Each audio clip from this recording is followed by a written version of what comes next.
Hi, I'm Keisha, and I'm a pharmacy technician here at Lock Haven Veterinary Hospital. Today I'm here with Dr. McIntosh to ask some questions about cat behavior. Dr. McIntosh, when can my cat's behavior problems typically start? Keisha, cats generally tolerate life, so anything that changes in their environment can set off a behavior problem. So anytime anything happens that's different from their normal, we can certainly see cats have a problem with it. What are the most common behavior problems I might experience with my cat? So we tend to see a lot of inter-cat aggression. So if there's more than one cat in the house, they will sometimes have problems with each other. We can certainly see issues with using the litter box. We can see issues with resources, so their food and water bowls and all of those things, if they're guarding those areas. Some cats don't let other cats get to the food bowl.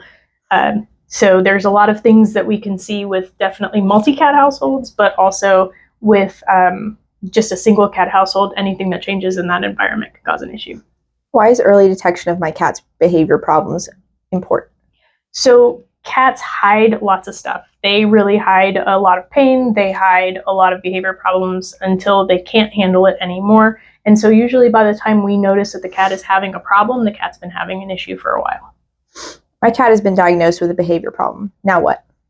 So depends on what behavior problem that your cat is having. We definitely want to make sure we get that physical exam in and look for medical problems and rule out any medical problems that they might have that may be contributing to behavior changes. The next step would be something like a behavior consult where we come in, we talk about your cat's behavior, we talk about what's happening in the house, and we try to make changes to the environment, to how we interact with the cat, and see if we can't make changes to those behaviors. Sometimes their cats need medication to help that situation, so it really depends on what's going on. Can my cat's behavior problems be managed with training? Depends on what kind of behavior problems we're treating. Again, a lot of cats are responding to changes in their environment or responding to what's going on in their environment, so a lot of times we can manage things that are happening in the household. So we can manage what's going on with individual cats. We can manage what's going on with other cats in the house. We can change the location of resources like litter boxes and food and water and things like that. But depending on the cat's issue, training may not be the only thing they need. What is cat behavior management? So management talks about where we put things in the house, whether or not you have a cat that likes to stay on the floor or likes to climb things. We may have two cats that have trouble getting through a doorway together, and so one cat might want to be on the floor and one cat might want to be up, and so getting a cat a shelf or something so that they don't have to pass each other on the floor can help. So management really talks about what we are doing in the house to make the problem better, in addition to any medical things that we might be changing. What can I try at home for my cat's behavior problems?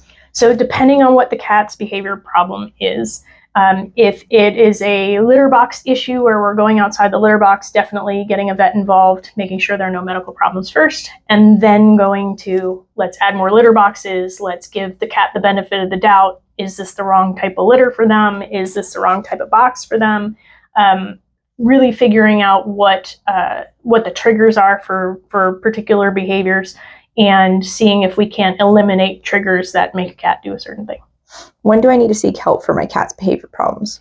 So anytime a cat's behavior changes abruptly, that's always a reason to get to a vet, because we don't know how long things have been going on and we don't know if there's an underlying medical problem. So anytime we have an abrupt behavior change in a cat, or if there are changes that over time our cat is just not having a good quality of life anymore, that's certainly a reason to get them in, and let's make sure we don't see anything we need to treat.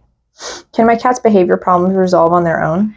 It really depends on what the cat's issue is. 9 times out of 10, we can't fix a problem without changing something. So whether we change the environment, whether we change how we interact with the cat, or whether we change what's going on with the cat or change the cat, you're probably not going to get rid of a behavior problem without managing something. So getting them in, having a physical exam done, making sure that we're not missing a medical problem, and then seeing what we can do about what's triggering the cat to have a behavior issue.